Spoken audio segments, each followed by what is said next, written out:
போலீஸ்காரங்க அடுத்ததில் ஒன்று இந்த இது விஜயகுமார் அப்படின்னு சொல்கிற ஒரு எஸ்ஐ இருந்தாங்க. அதற்கு கேஸ் சம்மந்தமாக என்னுடைய என்கிட்ட பந்தயம் வச்சாங்க. இந்த கேஸ் நீ விடுவிச்சிருச்சுன்னா நான் இந்த கேரள நான் இருக்கிற வரைக்கும் இந்த ஸ்டேஷனில் எந்த ஸ்டேஷனில் இன்னும் வச்சு கேஸ் எடுக்க மாட்டோம் அப்படின்னு ஒரு இது சவால் விட்டுச்சு. சவால் அந்த சவாலில் கேஸு அன்னைக்கு சீஃப் ஜுடிஷியல் மேஜிஸ்ட்ரேட்டு கிடையாது, டிஸ்ட்ரிக்ட் மேஜிஸ்ட்ரேட்னு சொல்லுவாங்க. இப்போ அந்த சார்ஜ் வந்து கலெக்டருக்கு கொடுத்தா டிஸ்ட்ரிக்ட் மேஜிஸ்ட்ரேட், பதிலாக சீஃப் ஜுடிஷியல் மேஜிஸ்ட்ரேட் கொடுத்தா ஜுடிஷியரி ஆயிடுச்சு.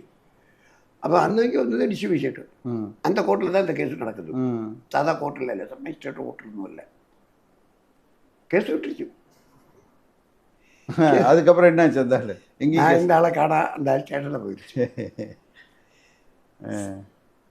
அந்த ஆள் என்னை பிடிச்சி வச்சு கேட்டுக்கிட்டு இந்த ரூல் தனி எடுத்து ஒரு நீ ஒன்றும் பிழைக்க கூடாதுடா அப்படின்னா நெஞ்சிலேயே குத்துனாரு.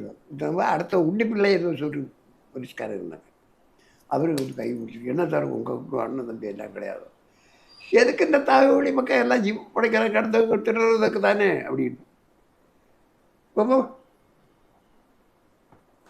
அதுதான் எனக்கு இப்போவுமே ஒரு வேற எதுவும் இல்லை, அது ஒரு வைராக்கியமாகவும் இருக்குது.